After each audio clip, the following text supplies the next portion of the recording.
Okay. I seem to have connected. Ah, it's really cold today. I'm gonna put you in my pocket until my glove is back on my hand.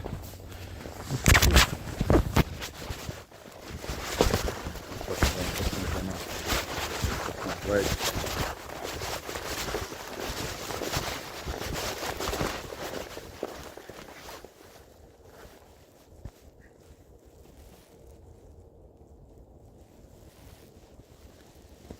You could have taken your time for it. Oh.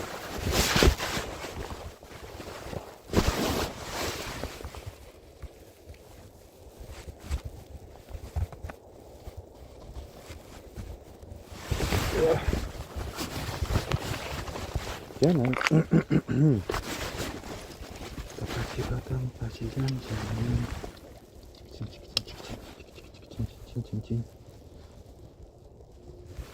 This is really bad for my hands. My hands are falling apart. From the little exposure to cold air, despite wearing gloves all the time. Oh, my hands completely fell apart the other day.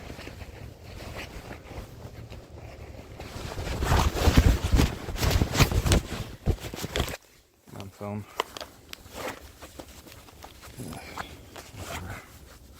Whatever you are. Okay.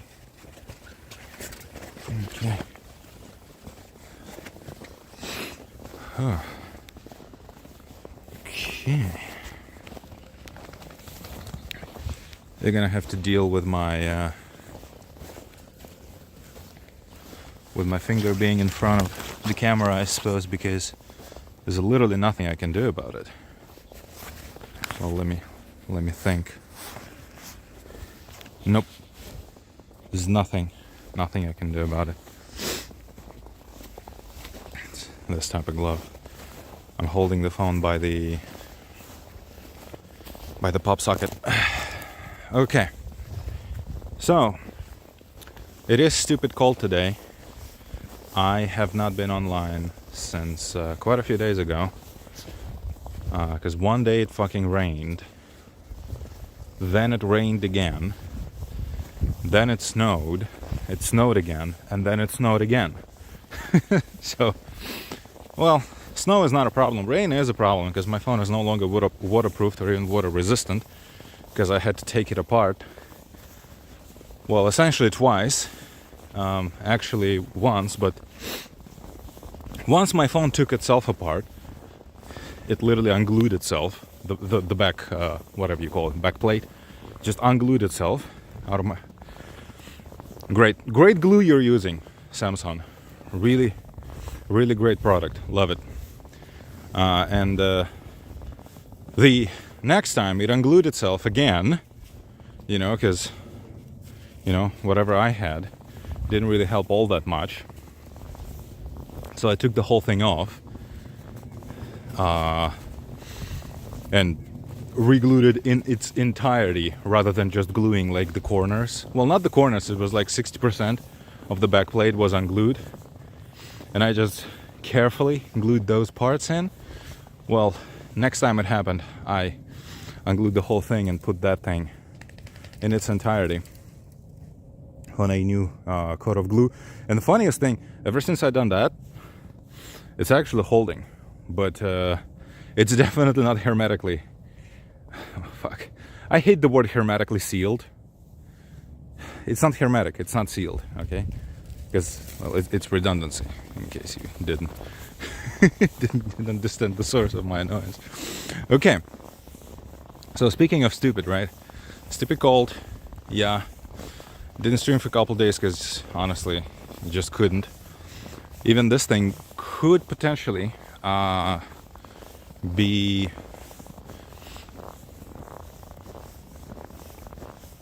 just come to a random stop, just be cut, because my phone is not doing all that hot. My phone is relatively old. It's been through Probably about 1,000 recharges. Its battery is still okay, but it definitely doesn't do well in cold. And coldness is the first thing that low temperature resistance or tolerance is the first thing that goes on all the battery. Okay. And it kind of, like, the thing is that this phone could probably keep itself warm enough by just the load. If I could, like, increase the quality or something, you know, to increase the encryption quality so that the phone starts heating up more. That's the only thing that keeps it on right now, I believe. It's just the fact that, you know, the phone actually warms itself up by working. Anyway, so played Alan Wake 2 the other day. Didn't finish it, and do not intend on finishing it. I played through the Alan's campaign, and I did look up the ending for it, because the last chapter you actually cannot access until you finish the saga part of the story. And it's actually nothing. It's basically a 10-minute long cutscene, or 5 minutes of walking and 5 minutes of a cutscene, and that's it. And could actually potentially be treated as the canonic end for the game, because it actually leaves you with quite a bit of an ending, which is very predictable,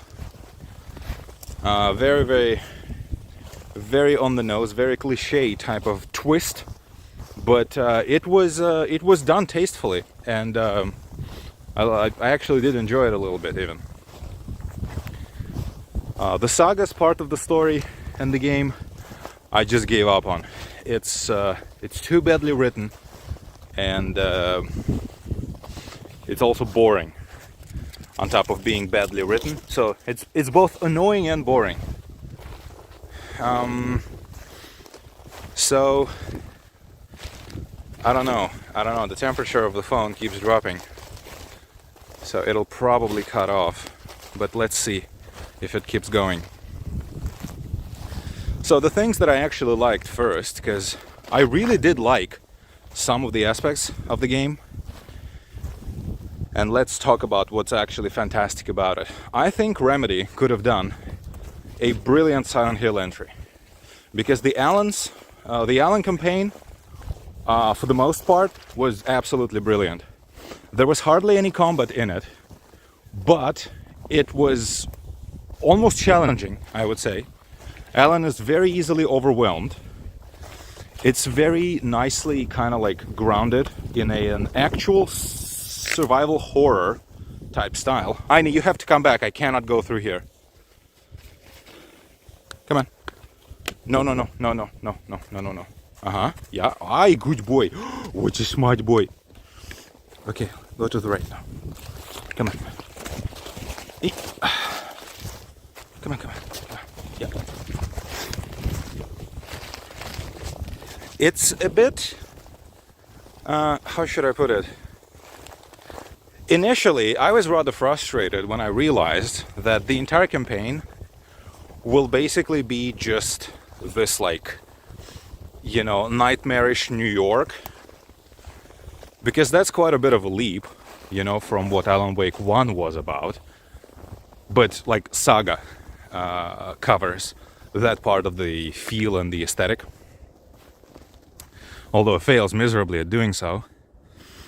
But, yeah, the nightmarish New York is basically just one big hub that doesn't change. Well, it does change a little bit for about 5 minutes. Then it no longer changes. It's one, like, medium-sized hub that genuinely looks awesome. It looks very interesting and very impressive. But first of all, it's small, and the rest of the game you just go to, like, locations, right? The entrances to which located inside the hub, and those are just like standalone levels. And some of those levels are okay. I did not particularly enjoy the very first one, the underground, the metro, the subway. I'm not a huge fan of the aesthetics. Others I actually did enjoy, surprisingly. I thought the hub was pretty awesome. And the amount of combat in the game, and the way combat, specifically for Alan, is designed, was rather awesome.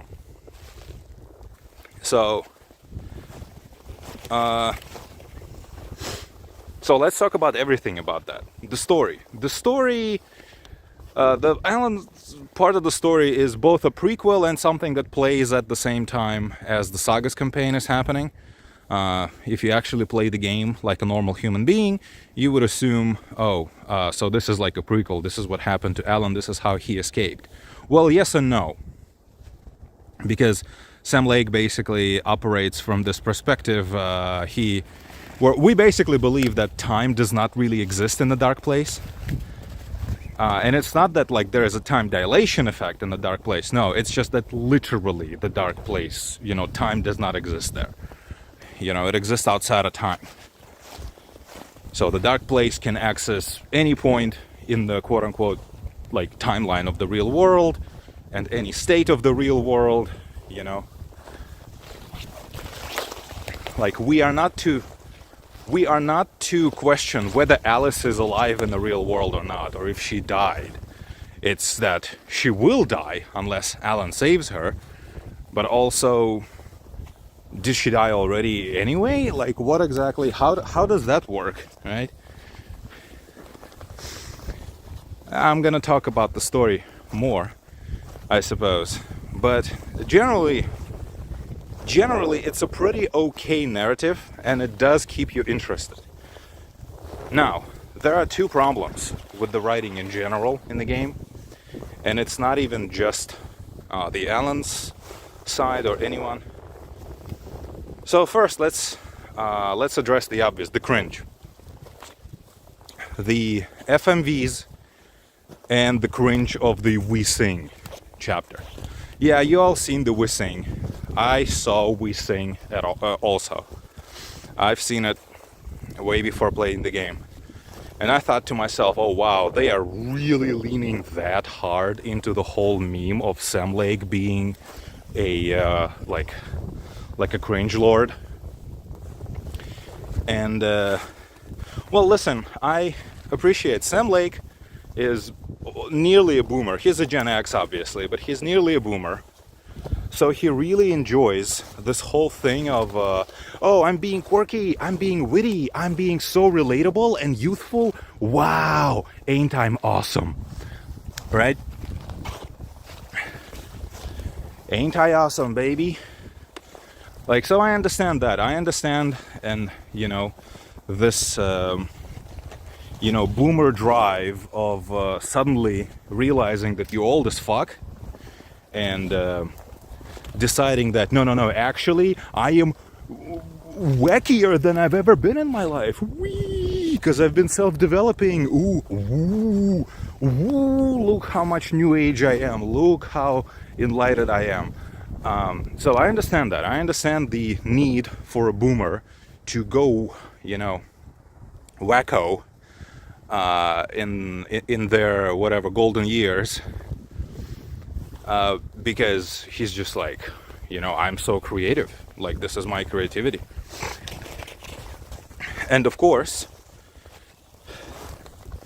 We Sing is the direct continuation of the general problem. It's the direct extension of the general problem, the entire game's writing, which is Reddit. Sam Lake has fully adopted the Reddit style of humor, and that's what We Sing is. The entire thing is just Reddit, right? It's Reddit humor, which is basically it's like a it's like a high form, or rather it's a high form skin, of the Marvel humor, which is that we're going to be very ironic, we're going to be very witty and sardonic, very sarcastic. And we will make it super obvious that we are. We will make it super on the nose, no subtlety, and we will actively comment on it. We will actively look into the camera and say, oh guys, that was unexpected, wasn't it? Oh guys, that was very ironic. Didn't you find that? So, come on, True. Come on. I don't know why we did the... Yeah. And you do all of that in this fake forced positivity, fake forced, cartoon chipmunk type of tone of your voice, where you basically speak like a Disney, like on-demand cartoon character, or like a Disney live show. Like Disney has all those like cringe fucking live shows where like teenagers live their lives super witty and wacky and everyday lives full of adventure. Like you speak like that, and it always breaks the tone. People refer to that as like modern speech in my medieval RPG. Completely breaks the immersion. It not only breaks the immersion, it breaks the tone of horror. And once you see that, Sam Lake is not being wacky because he's actually crazy, like Suda 51. No, Sam Lake is being crazy because he actively sat down and thought to himself, okay, I need to make a set piece that demonstrates how insane I am. It's forced, it's not organic. You can feel you can feel the Reddit in it. You can feel the pandering to a very specific audience who interprets the world through this perspective that nothing is to be taken seriously. If you take something serious, if you take anything seriously, you're cringe. So if we're gonna do something wacky, we're gonna make it from the perspective where, oh, we know it's stupid, we know it's irony. Like, isn't that stupid? You need to. If you're gonna make something like Goichi Suda would have done We Sing, and you would have been like, this is awesome. This is absolutely insane and I love it. Sam Lake made it in such a way where you look at it, you play it, and you realize, oh, this was made as basically a commentary on like the very idea of this was basically made as a postmodern commentary on entertainment being stupid. So I'm gonna be stupid for the stupid sake, and you're gonna eat the slop because that's just the nature of content, And it's like, yeah, okay, I get it. I get it. It's very impressive mechanically, or from the technical standpoint, I suppose. It is impressive, okay? True. But vibe-wise, it was off. It's just as off as like, when you watch like one of these modern like Netflix shows or Hulu shows where you have all these like millennial and zoomer actors, pretending to have character, pretending to have charisma, and it just doesn't land at all. They just sound like Instagram, beauty product grifters. That's what Sam Lake ended up doing with most of the FMVs, as FMVs were cringe to begin with. Like, if you're gonna have FMVs, then why do you bother having in-engine cutscenes? If you're gonna have in-engine cutscenes, then why? Like, they already look good. Facial animation for their in-engine stuff. Even outside of cutscenes, like the way characters speak, yeah, they're just standing there. They just stand there in idle animation, but their faces are animated really well. Like, why was Remedy so afraid of doing, the whole thing properly in engine? I don't know. Very, very weird.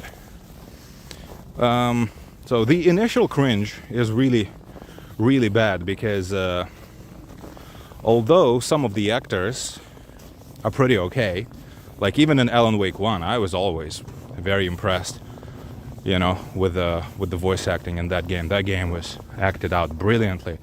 But the problem, with Alan Wake 1 was that facial animations in Alan Wake 1 were absolutely terrible.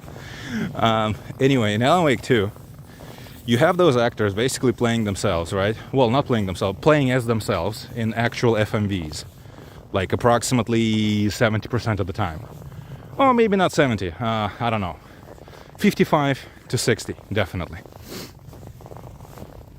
And, well, those actors are much better voice actors than they are real ones. And I know that most of those people are real actors. And you can see that the dude who plays Mr. Door is a real actor. He chews up the scenery to just an absolutely unbearable degree. I know Zoomers are very impressed with shit like that, but, I'm a millennial.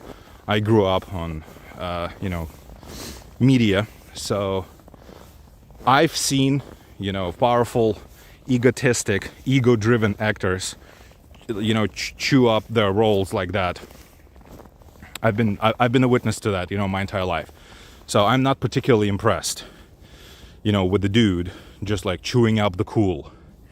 Yeah, he looks good. His physical presence is very, definitely. I don't know the name of the dude, but yeah, he definitely has this like presence. He fits the whatever he needs to do. Basically, he made them a G-Man, right?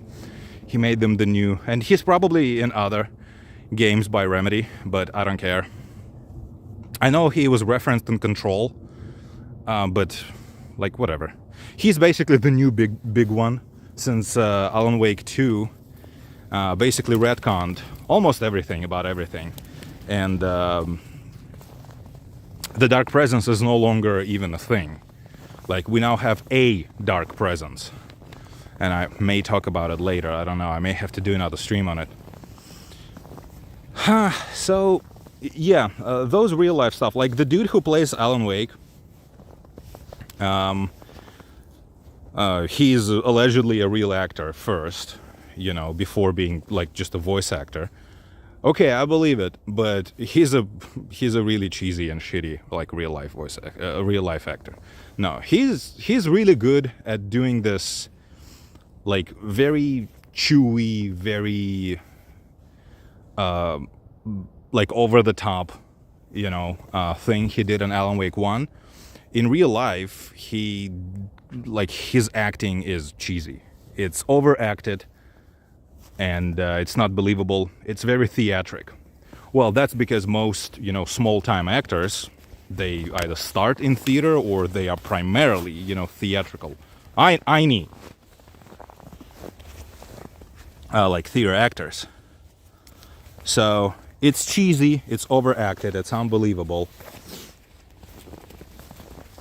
And it really works bad, especially when you put that against someone like the Mr. Door dude. And it works even worse when you put Sam Lake like next to him, because Sam Lake is very obviously just a real life person who knows nothing about acting, who just LARPs as though he knows how to act. Like, it's actually rather unbelievable. It's kind of like when you take like a comic, like a stand-up comic, and you put them in the movie, and they just don't know how to play a role, So yeah, Sam Lake basically just plays himself, but he doesn't do it a lot. He just, a little bit. Because the rest of the time, the Alex Casey character, is played by the dude who voiced Max Payne, I believe, which makes sense. So yeah, overall, one good thing, right? One positive is that at least when you play as Alan, the story is actually interesting. I was actually interested to see where it goes. It actually did grip me. And the atmosphere, like the game looks way worse than it actually plays. If you were to watch a couple of Let's Plays or something, it looks like there's hardly any combat at all, and you just basically walk, and then you do the whole stupid fucking reality rewriting thing. Mechanics behind reality rewriting are really trash. You know, you have to go into the menu and pick a sticker and pick a picture, you know, and then put a sticker on it, and then back out of the menu, and then the reality is overwritten. Like, what the hell kind of bullshit is that? Could you not have made it a little bit more organic? A little bit more in gameplay? You literally go into the menu, you basically pause the game, go into the options, you know, you press the toggle, and then you can go back. You know, and then you can go back into the gameplay and actually, you know, actually see the result. Could you not have made it like in Alan Wake 1? You could, you know, shine the well, in the DLC at least. I don't remember American Nightmare, but in the original first DLC for Alan Wake, the mechanic of like flashing a spotlight on a ward and then the physical thing appears. Could you not have made it like something like that? So something that's a little bit more in gameplay. Yeah, so if you just watch like a video of someone playing Alan Wake 1, come on, Pupic, we need to close the gate.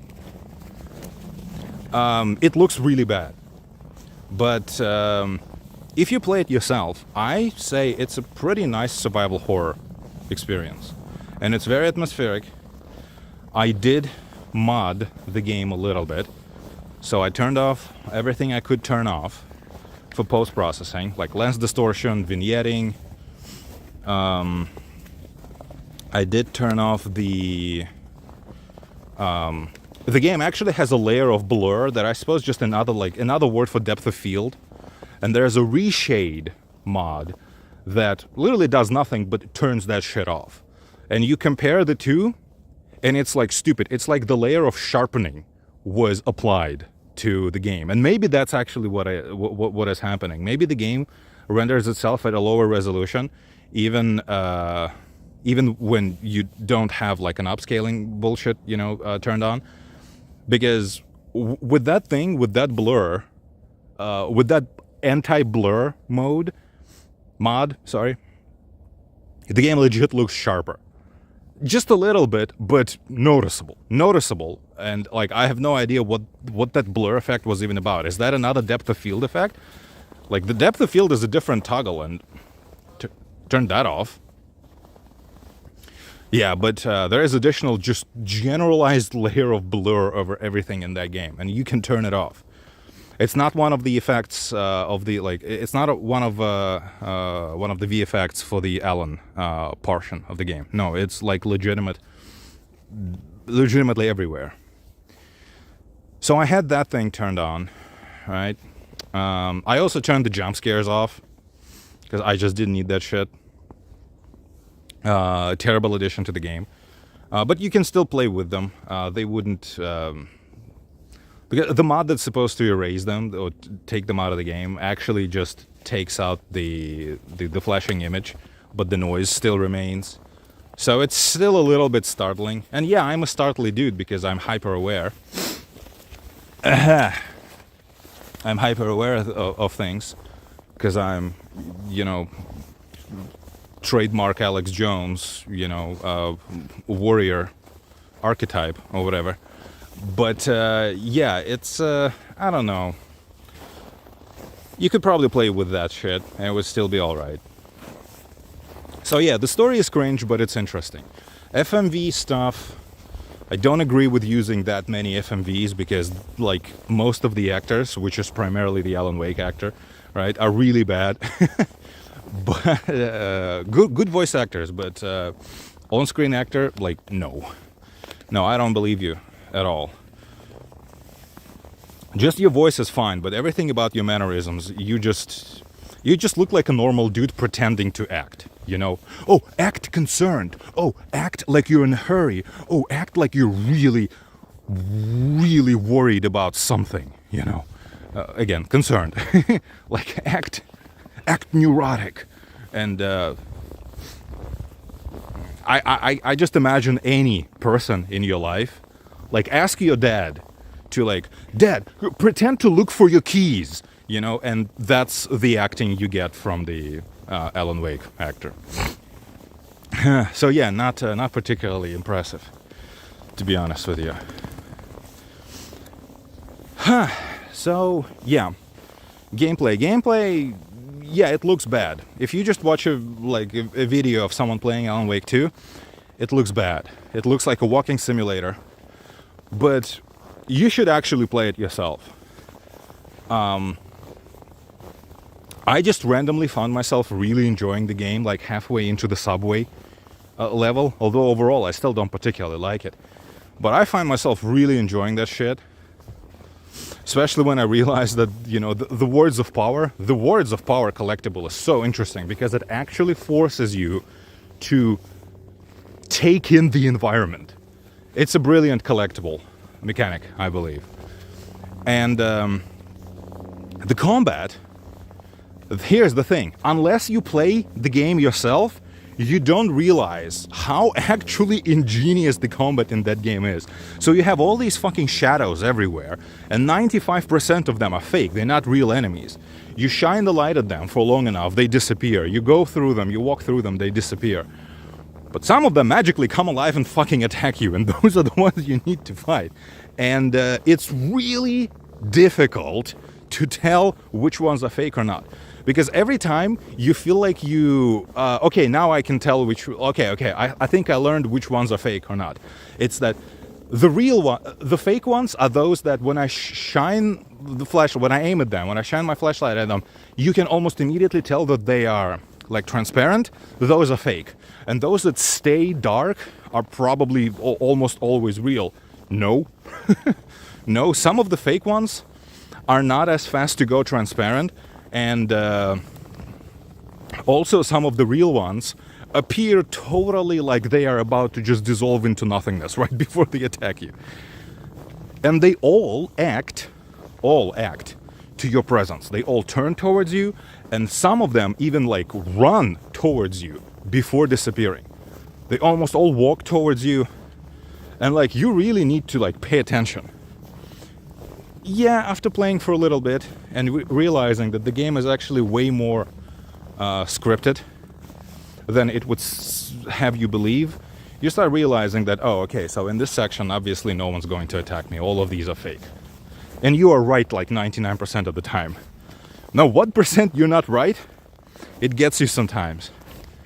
And then when you like, okay, in this section, definitely a couple of these are going to be real, you know, or right now I'm going to get attacked. Like this is obviously going to be like an arena type thing. And you're almost always right about those.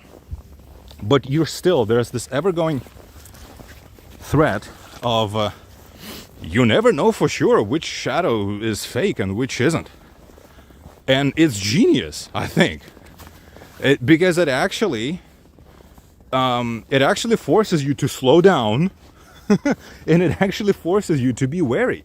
It's very, very nice for a survival horror type thing. And the gimmick kind of runs thin, but also the entire campaign of Alan Wake is like 10 hours tops if you explore. If you don't, you can probably finish it in like 4 or 5. Which I don't recommend you do. I recommend you explore the fuck out of that game. Because yeah, the Alan campaign, brilliant. I loved it. Yeah, the story is cringe, but it's interesting.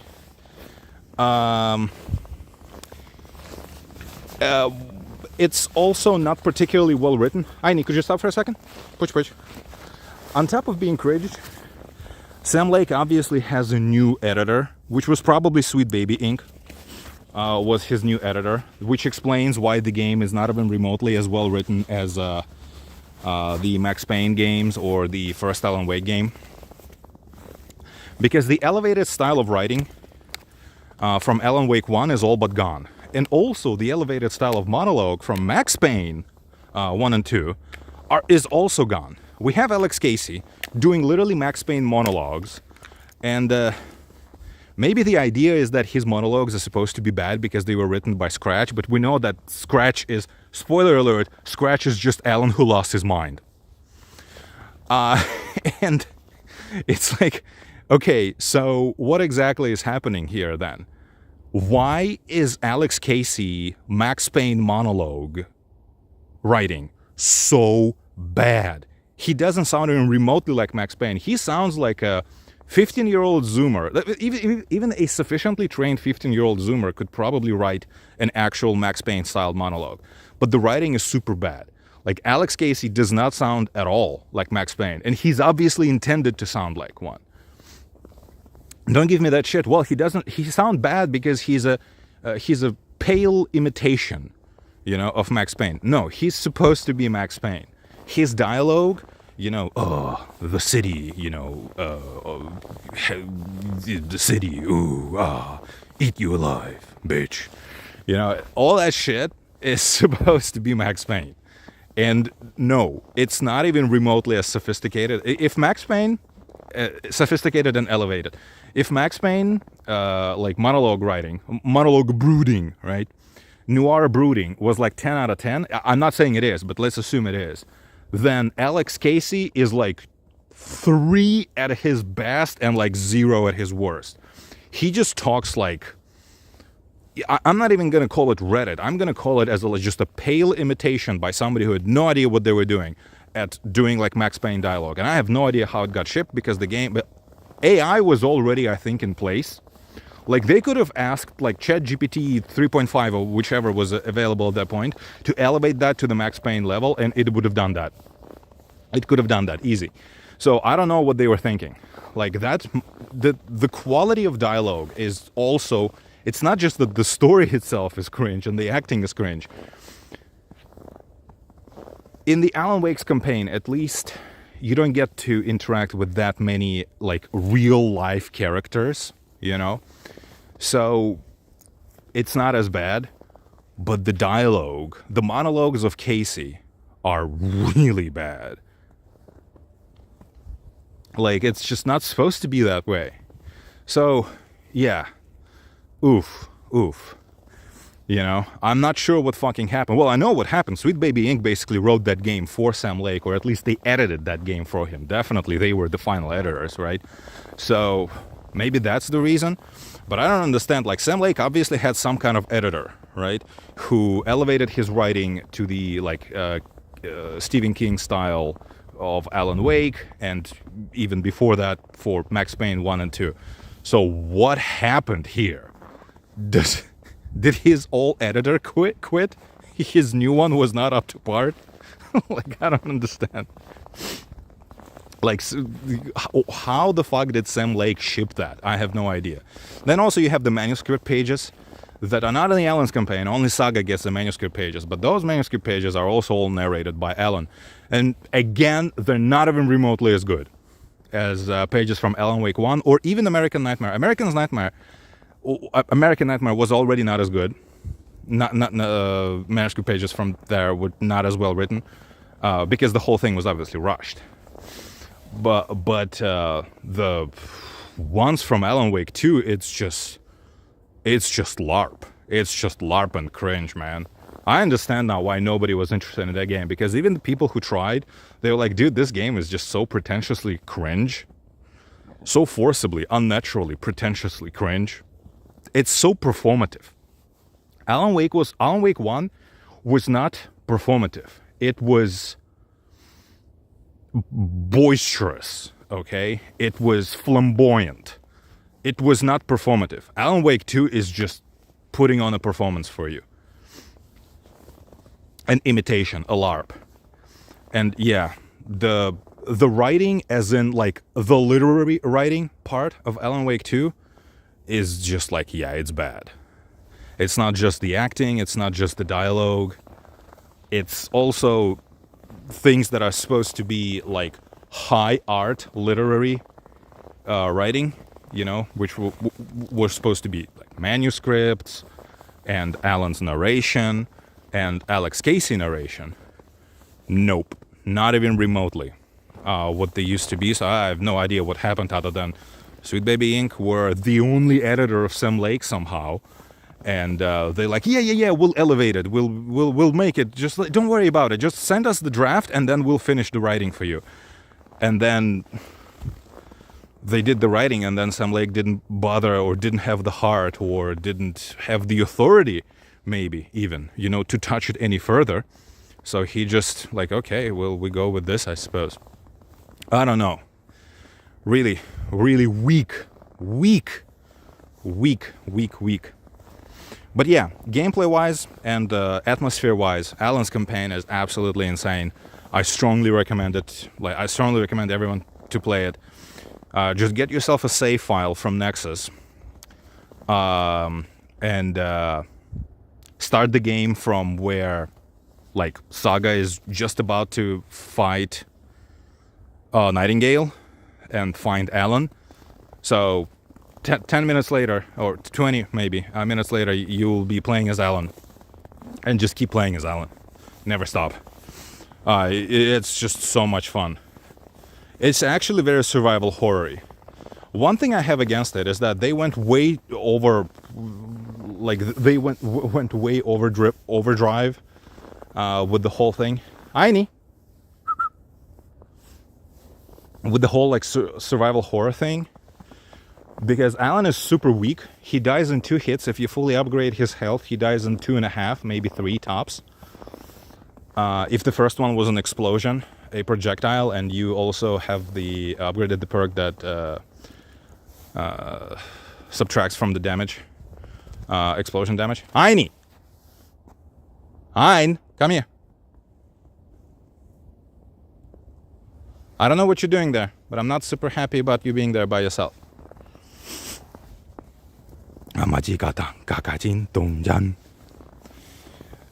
Yeah, and reloading takes 5 minutes. Anything reloading. You only have 2 weapons: revolver and a shotgun. Reloading takes 5 minutes. Or flare gun also. It takes 5 minutes to whoop up anything utility like a flare or a flashbang. That takes 5 minutes. So switching between weapons, or switching to a flashbang, switching to a flare, when you need to do it quickly, nope, you're just not doing it. You're taking damage, and you're probably dying, in fact. As in a QTE to whoop up a flare when you get pinned down, because the Remedy knew it was going to happen. There's no more hot button for it. Flare was on a button. I think with flashbang you cycled through what the button did, but yeah, no, you no longer have a grenade button essentially, and also you hardly do any damage to enemies. Also, I should say, and also you literally. No longer have the focus your flashlight beam mechanic. Now you shoot the light. You do the burst of light, which is a continuous stream of light, and that counts as 1 charge. And that 1 charge is how you do it. You click the button and the charge starts going off. You don't actually manually do the consistent beam anymore, and I don't understand how that is any better than how the system used to work. I think manually aiming at enemies was just so much more fun. I don't understand how that is any better. I suppose it's a smoother mechanic, but it's not any better, for real. Yeah, if you're fighting more than 1 enemy at a time, or maybe you fight 2, but the other one is really far away from you. If there's more than 1 enemy directly in front of you, you need to whoop up a special. You need to either do a flashbang, or you need to do a flare, or maybe even a flare gun. Because on normal, at least, you get a shit ton of special ammunition like that. You're not going to be super high on basic ammunition, but special stuff like that, the game actually gives you plenty. And I was like saving up those, until something actually big happens, and nothing big actually ever happens. What happens regularly, though, is that you get ganked by like 2 guys, 3 guys is a open fucking warfare. It's war zone.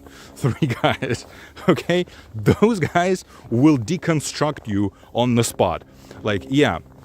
So you need to be much more aggressive with your like super weapons.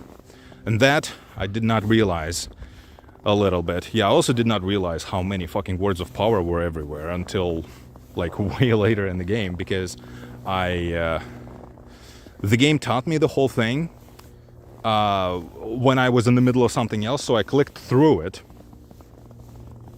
Like, oh, you point your flashlight at the circle of BS. And I did that, but I was in the middle of something, so I didn't fully read the pop-up, and I didn't read that it was telling me like to follow the goddamn yellow, arrows. So I didn't realize what those arrows were until I was at the hotel, and then I backtracked through the entire game, had so much fun finding all that stuff and making myself more powerful. And then again, that's borderline fucking necessary, by the way, because of how stupidly weak Alan is. But that adds to the game. It adds to the game. I definitely liked it. And the game does have checkpoints, but they are nowhere near as stupid as like checkpoints in modern games where like I'm also playing Tomb Raider Shadow of the Tomb Raider right now. And if you die in that game, the checkpoint was always 5 seconds ago. Always. Well, okay, not always. Sometimes it's actually like a minute ago. But 99% of the time, I promise you, it's literally 5 seconds ago. So, yeah. The game feels like a real game, actually, when you play it. It doesn't look like one. It looks like a fake walking simulator, a prestige, cinema, Sony style. No, it's actually a pretty solid survival horror. Cringy, yes. Badly written, yes. Retcons, half of Alan Wake 2, completely throws away American Nightmare, which is fuck you, Sam Lake, for that. But still interesting, and mechanically very interesting, minus the We Sing chapter. Mechanically interesting, graphically very good. In fact, runs well on a PC too, by the way. You just need to put your NVIDIA or whatever, driver into the performance mode rather than quality mode. Like in the quality mode, literally on the lowest settings, I was getting like 40 FPS tops with DLSS enabled. Oh, sorry, only with DLSS enabled, I was able to go to 60. I put it in the performance mode, boom, native resolution, bumped up some of the settings, stable 60, frames dropped maybe like a handful of times, not even 10 times. I remember frames noticeably dropping. So yeah, fun times, super fun times. Saga is written by Reddit. Everything about that campaign is written by Reddit. Everyone talks like Zoomers and young millennials. Hi guys, what's up? What is happening? Ooh, oh wow, that surely was weird. Like that's it, that's how everyone talks in Bright Falls in the Saga campaign, and that's how Saga herself talks. And I just couldn't stomach it. And the gameplay itself for Saga, like if you look at the gameplay of the Allen campaign and you say this is just a walking simulator, like a horror game, this is not a horror shooter. It's not a horror shooter. It's an actual survival horror game. That actually, that type of game with that type of atmosphere, with those specific mechanics, the shadows mechanic was amazingly well implemented. I think it's a genius way of doing it for a horror game. Yeah, fantastic. Loved it. It was basically a Silent Hill type thing. You just need to play it to understand it, maybe, because yeah, I looked at it and I thought, oh, this just doesn't look like a real game. No, it is. You just need to play it. Saga, though, yeah, you mostly just run forward, occasionally shoot, but mostly just listen to very Reddit narration and very Reddit dialogue. And I didn't particularly want to have anything to do with that. I also, like Saga is where the Saga's campaign is where you really start feeling it, because it really comes through. You know, the fact that Sam Lake brings in his entire Control universe now, and it's so bad. It so does not fit at all. Doesn't fit the universe, doesn't fit the characters, doesn't fit the tone, definitely. Because we know the Control tone is SCP tone. What does SCP have in common with Alan Wake? Alan Wake is Stephen King. You know, SCP is Reddit. Like, what the hell? I don't understand. Why, like, those things? And again, like, you have all this Reddit in the Saga's campaign, which just makes me oof. And all the universe of Control seeps, like, really hard. It's a little bit in Alan Wake's campaign too, actually. But it seeps really hard into the Saga campaign, and I'm just like, no, nope. I just looked up some videos, I looked up the ending, and the ending is okay, I suppose. So all, like, Alan is either dead or back to being trapped in Dark Place, but this time he remembers. He will not lose his memory when rewriting Initiation and Return, whatever. Return will probably be completely scrapped, right? Because, like, Scratch is now integrated into him. He realized that Scratch is him, so he will no longer become Scratch. So yeah, okay, good, all good. I suppose, but now they're all trapped in a dark place, because I assumed when Alan goes into the writer's room again, he clearly is back in the writer's room as it is in the dark place. And that entire area is dark place at that point, I suppose, right? Because he, you know, he brought the dark place with him. The Scratch turned Bright Falls into the dark place. But maybe that's why it looks like that. But the kind of the, you know, the implication is that this is the dark place. He was able to step literally back into it because he, quote unquote, brought it with him. Because otherwise, like, what, Saga just literally walked out of it through that fucking fontaine thing? It took Alan 13 years to get out of it, but Saga did it in like 10 minutes. Like, doesn't make much sense, right? So without the game explaining it directly, I only assume that it's the dark place. So like, they're all now trapped in there, and it fits what the game was going for, right? There's a hero in a horror story. They're gonna end up paying the ultimate price, or rather, they ultimately will end up paying a price. Not necessarily the ultimate, like they will get trapped in some kind of infinite torture scenario, but a heavy price, right? Some kind of heavy price. Not necessarily the most ultimate, but they ended up, yeah, all three of them, Case, Saga, and Alan. So yeah, whatever, it's an ending, I suppose. The whole thing, however, with Alan being Scratch, obviously completely retcons. Not even retcons, it completely destroys. It's thrown away. American Nightmare is thrown away. But some of its mechanics stay. So that's the annoying part. So mechanically, American Nightmare still happened. Or rather, it's still viable, but not the actual events of it. And I know that the game with American Nightmare was trying to be cheeky and trying to portray the whole thing as though, well, obviously it's a fan fiction. But again, no. You know, the whole mechanic of Mr. Scratch was established in American Nightmare. You know, him being an evil doppelganger was established in American Nightmare. And then his whole nature was completely rewritten in Alan Wake 2, which, again, I understand that, but I'll talk about it maybe next time, because my battery is dead, and it's been an hour, and I'm freezing, and the doggy is probably freezing too, and literally my screen just went black. Dark, dim.